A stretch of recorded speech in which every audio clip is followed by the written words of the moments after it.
ọwọ́ tí mo fi bẹ̀rẹ̀ lénìí ní ọjọ́ Friday ọjọ́ Jímọ̀ ọjọ́ Jímọ̀ olóyin ọjọ́ tá a gbọ́dọ̀ dúpẹ́ ní o ọdún yìí ti ń lọ náà nìyẹn kókó inú ìwé ìròyìn tìlú Amẹ́ríkà mo gbédé fìlàmì lẹ̀ ń wò ẹ jábọ́ mbẹ̀.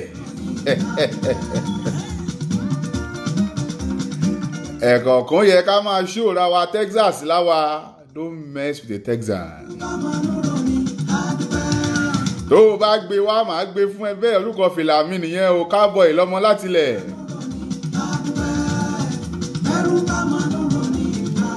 èní ọjọ́ kẹwàá oṣù kejìlá ọdún 2021 kábíyèsí ọlọ́run ọ̀pọ̀ lájọ bẹ̀rẹ̀ ọdún yìí àwọn dà lẹ́ni ọ̀pọ̀ lájọ bẹ̀rẹ̀ oṣù yìí gan àwọn dà ọ̀pọ̀ kan lájọ bẹ̀rẹ̀ ọ̀sẹ̀ yìí ọjọ́ Jímọ̀ rí wọ́n ti kánlẹ̀ o àwa náà kó Èdùmàrè ṣàdúrà lámọ̀ gbà àbí bẹ́ẹ̀ náà la pé tó orí ọ̀fẹ́ mà ní dòdòdò rẹ mí. problem no dey finish mo fi wọrí ètò lẹ́ni ó túmọ̀ sí pé kò sí bá a ṣe lè fà á tó wàhálà wà ṣáá ni làásìgbò àṣẹlẹ̀ àmọ́ ní gbogbo ọ̀nà ẹ ṣáà máa dúpẹ́.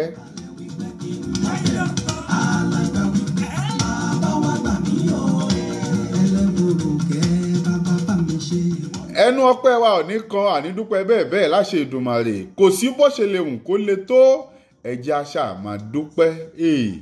bó o ṣe rò pé ó le tó mọ́ ẹ ǹjẹ́ o mọ̀ páwọn kan ṣì ń fi tiẹ̀ tọrọ pé kí nǹkan dàbí Mr. Kògbérègbè yẹn láìsàn ládẹ̀mú pé Mr. Kògbérègbè náà ó ní ohun tó ń fin lábẹ́ aṣọ ìṣòro tá a ju ẹ̀mí wa lọ Èdùmàrè onígbé kò wá àti ẹ̀ní rí wàhálà Yínká Ayéfẹ́lẹ́ fanboy bàbá tó kọ̀ tí ò fẹ́ darúgbó.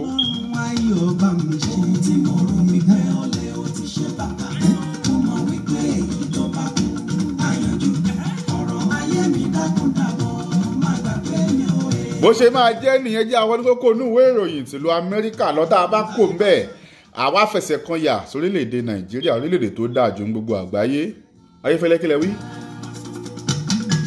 yéé bàrìbà kílẹ̀ bẹ́ẹ̀. tèmi tó mi lẹ́rù o. tèmi tó mi lẹ́rù o. tèmi tó mi lẹ́rù o. ẹ̀dàkùn ẹ̀dàbọ̀ ẹ má fi kún. ẹ má jẹ́ ń wọnú ẹ lọ. tí wọ́n bá ti fẹ́ràn mi èmi ti fi 20% tó kù fún wọn sílẹ̀ fún mi kó má gbé mọ́. ìtumọ̀ ẹ ní pé a lè tẹ́ gbogbo èèyàn lọ́rùn ṣáàṣe tó lè ṣe do your best and leave the rest ẹ fà àwọn tó kù sílẹ̀ táwọn bá láìkí yín kan lọ hug transformer.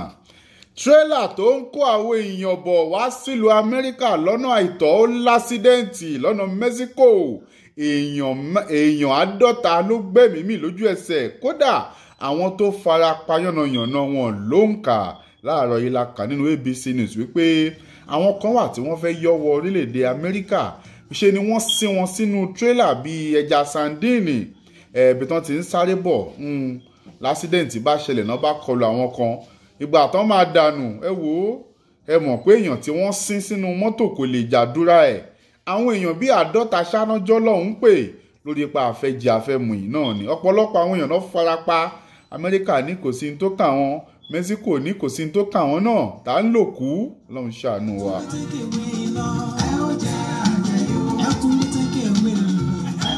COVID-19 ń figagbága pẹ̀lú àrùn Omicron nílùú Amẹ́ríkà láàárọ̀ yìí ní àjọ CDC yìí àjọ tó ń dojú kọ àrùn àti àjàkálẹ̀ àrùn lórílẹ̀‐èdè Amẹ́ríkà ń sọ pé ọwọ́ tí Omicron ń gbé bọ̀ yìí ó dàbí pé ó ń figagbága pẹ̀lú COVID-19 ni o kí ló fà á ọ̀pọ̀lọpọ̀ ilé ìwòsàn ni wọ́n tún ti ń kún fọ́nfọ́nfọ́n fáwọn aláìsàn lórí àrùn COVID-19 yìí náà ni wọ́n wá ní Omicron yọwọ́ tóun náà ń gbé bọ̀ ọwọ́ tó lágbára ni àfàìmọ̀ kó má jẹ́ pé ó ń fi igagbága pẹ̀lú COVID-19 nǹkan burúkú ò ní ṣe wá o.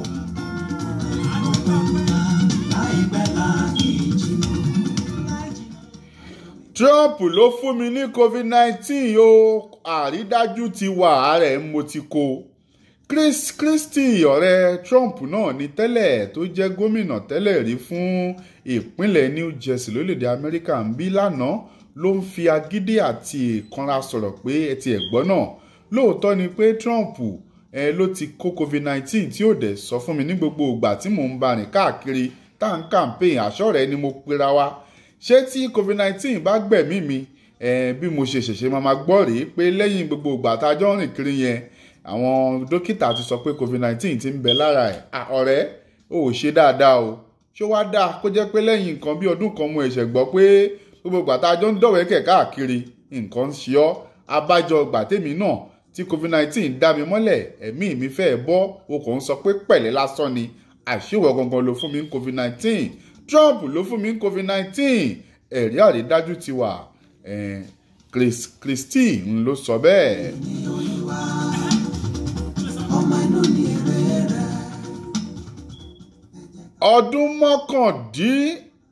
ọdún mọ́kàndínlógójì sẹ́yìn ni ọrọ̀ ajé Amẹ́ríkà ti doríkodò báyìí gbẹ̀yìn. Láàárọ̀ yìí gbogbo àwọn tí wọ́n mọ̀ nípa ọ̀rọ̀ ìṣúnáwó pátá ló sọ pé nìkan bí ọdún mọ́kàndínlógójì sẹ́yìn 39 years ago ni ọ̀rọ̀ ajé orílẹ̀-èdè Amẹ́ríkà ti doríkodò báyìí gbẹ̀yìn. Wọ́n ní great grandpa Joe Biden àfi kó sán ṣòkòtò àfàìmọ̀ kó má dá sọ̀rọ̀ tó wà nílẹ̀ yìí bí a ṣe ni wàá bẹ̀rẹ̀ sí ní kápá aṣọ ẹ bí Obama náà ṣe ń kánjò ní ìtorí ọ̀rọ̀ tó wà. ṣé booster la ní kẹ́ ẹ gbà tẹ́ ẹ̀ ń ṣakọ tẹ́ ẹ̀ ń yẹra ẹ jẹ́ tètè múra àfàìmọ̀ kí booster ẹlẹ́ẹ̀kẹrin má yọjú o.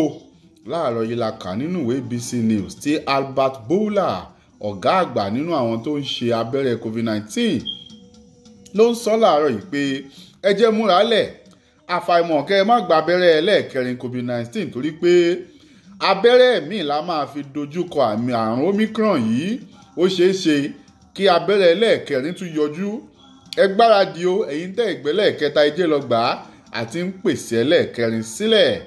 Albert Bourla ìbéèrè mi rèé ṣé kò sí ṣáfiṣe ni kò sábẹ́rẹ́ kan tá a lè gbà tá a parí gbogbo ẹ̀ ẹni àgbà kíní àgbà kejì ẹni àgbà ẹtúgbẹ́lẹ̀ kẹta dé ẹlẹ́tún ti gbómi ẹlẹ́ẹ̀kẹrin kaná ẹ bọ́ lọ́hùn bẹ́ẹ̀. ẹ jẹ́ ń bọ́ sórílẹ̀-èdè Amẹ́ríkà orílẹ̀-èdè Nàìjíríà kọ́mọ́kọ́mọ́ orílẹ̀-èdè tó dáa jù ń gbogbo àgbáyé ọjọ́ òṣèré múso lókùn.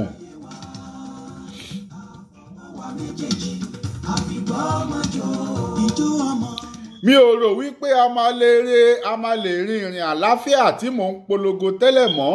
Gómìnà ìpínlẹ̀ Èkó Sanwó-Olú ló ń sọ bẹ́ẹ̀ pé ìrìn àlàáfíà tí mo lè máa bá mi rìn kẹfì sọ pé ẹ yọ́nú sí mi ó ṣeé ṣe ká má lè rìn mọ́ torí àkọsílẹ̀ Omicron ó ti ń pọ̀ sí ní ìpínlẹ̀ Èkó pàápàá jùlọ orílẹ̀-èdè Nàìjíríà kò dẹ̀ ní bójúmu kó jẹ́ pé èmi gangan ni màá tó wá kó àwọn èèyàn jọ tí màá ní ká máa rìnrìn ìfẹ́ àbí ìrìn àlàáfíà ẹ jẹ́ àdáwọ́ dúró ń bẹ̀ náà tí n bá ti mọ́jọ́ míì màá jẹ́ kẹ́ ẹ mọ̀ ẹ ṣé mo dúpẹ́ o Sanwó-Olú ló sọ bẹ́ẹ̀.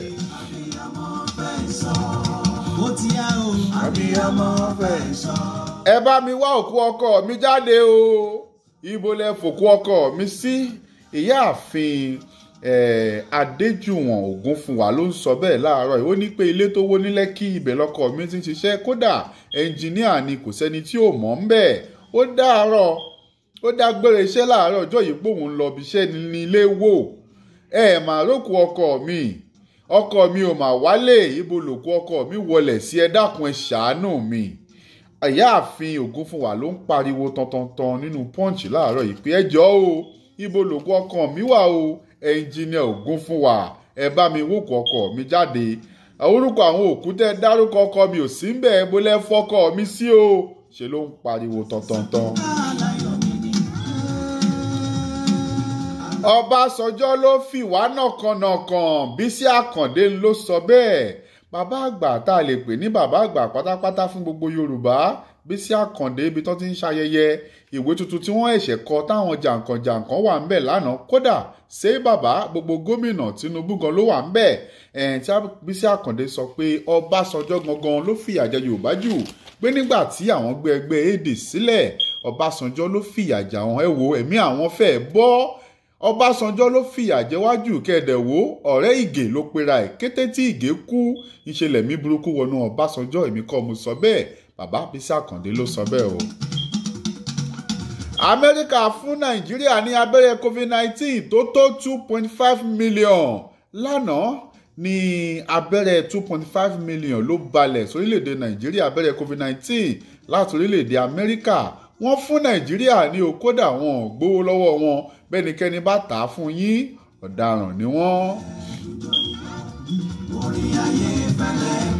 ẹ ṣètò bí àwọn òṣìṣẹ́ ìjọba àtàwọn òṣìṣẹ́ aládàáni á ṣe máa gbé ọmọ wọn sí ibi ìgbọ́mọsí níbi iṣẹ́ gbogbo. Àwọn ilé ìgbìmọ̀ aṣòfin kékeré ní Àbújá ló bẹ̀rẹ̀ sí ní gbé òfin yìí jáde lánàá. Wọ́n ti gbé lákọ̀ọ́kọ́, wọ́n ti débi ẹlẹ́ẹ̀kejì báyìí. Wọ́n ní pé kí gbogbo ilé iṣẹ́ kí wọ́n níbi tí wọ́n ṣètò táwọn tó ń tọ́mọ lọ́wọ́ á máa gbọ́mọ wọn sí, tí ilé iṣẹ́ á dẹ̀ máa sanwó ẹ̀. Bọ́n bá tiẹ̀ lè san tán, á fi àwọn ìyá lọ́kàn balẹ̀ pé ọmọ wọn wà ní ìtòsí wọn. Àfọmọsílẹ̀ à ń dé padà wá bọ́mọ lálẹ́ lóru ọ̀gànjọ́ kò fẹ́ẹ̀ máa bójú mu. Ẹ ṣètò bí ibi tí wọ́n máa gbé ọmọ sí ní ibi iṣẹ́ ìjọba àti ibi iṣẹ́ àdáni, ibi tó fẹ́ máa gbọ́mọ sí, ẹ ṣètò ẹ̀. Àwọn ilé ìgbìmọ̀ aṣòfin ló sọ bẹ́ẹ̀. Ó dàbí ìpele ìpọpọlọdé.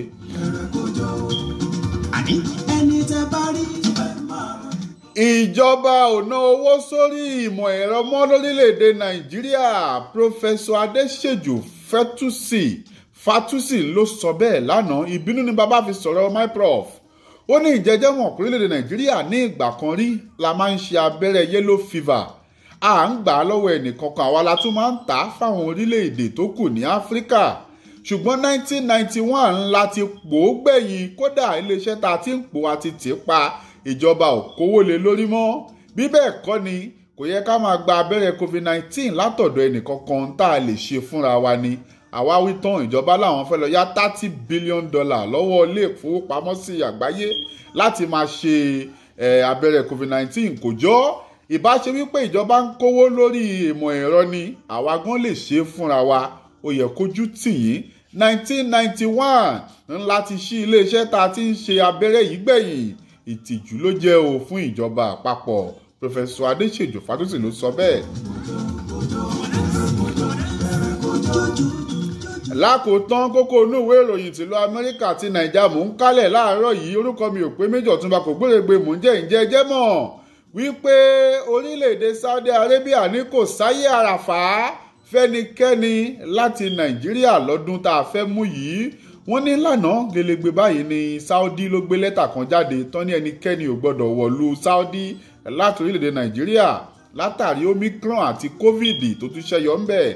Wọ́n ní kẹ́nikẹ́ni má wá o. Lóòótọ́ tẹ́lẹ̀ fẹ̀kàn tẹ́lẹ̀ àwọn ò fẹ́ kérò pọ̀ jù. Nàìjíríà ẹ̀yin ti forí ká ṣá nìyẹn. Tó bá rí bẹ́ẹ̀, aláràfá kankan ò gbọ́dọ̀ wá sí Saudi láti Nàìjíríà lọ́dún tá a fẹ́ mú yìí. Àwọn ìjọba Saudi ló sọ bẹ́ẹ̀. Ẹ wo àsàlámù àlékún ló bá dé o. Ọlọ́run á ṣẹ́gun fún wa. Ànídìmọ̀jù bẹ́ẹ̀ lọ, orúkọ mi ò pé méjì, Ọ̀túnba kò gbèrègbè ni mò ń jẹ́. Kókó inú ìwé ìròyìn ìtìlú Amẹ́ríkà lẹ́túgbà àti ti Nàìjà. Ó tún dé ọ̀la ṣe ìdùnnú ọjọ́ Sátidé. Ṣé ẹ mọ̀ pọ́jọ́ méjìlá pàjẹ́ a máa fọ̀la jí padà. Mo sọ fún yín family first. Ní tó bá ti fẹ́ ṣẹlẹ̀, tó bá ti jẹ́ pé tẹ̀bí ni ẹ̀rọ kan mo tẹ̀bí náà bá a ṣe mú nìyẹn. Bó ṣe máa jẹ́ nìyẹn lọ́sẹ̀ yìí. Yínká Ayéfẹ́lẹ́ lájọ ṣètò láàárọ̀ yìí. Ṣé ẹ gbádùn ẹ̀? Ó kẹ́lẹ́ńkẹ́ ti kẹ́kẹ́ ìbàdìbà. Ẹni rere mo bá lòdì. Àwọn tẹ́mi ń bá jáde láàárọ̀ yìí rèé. Yínká Ayéfẹ́lẹ́ ni bẹ́ẹ̀ tí ń gbóríyìn fún wa pátápátá, gbogbo ẹ̀ là ń rí o. Tá a dẹ̀ ń dúpẹ́ pẹ́ ṣé ìfẹ́ tẹ́ ẹ ní sí wa náà ni kò dẹ̀ ní bàjẹ́. Ẹ̀yin lá máa rí bá wa là á máa wá o. Orúkọ mi ò pé méjì, Ọ̀túnba kò gbèrègbè mò ń jẹ́. Wọn á tún máa pè mí ń bá a ròyìn. Fìlà Texas mo délé ní gbogbo cowboy ló bá dé o. Ẹ fílẹ̀. Ìbàdìbà. Ẹ̀ẹ́dẹ̀ mo bá lòdì.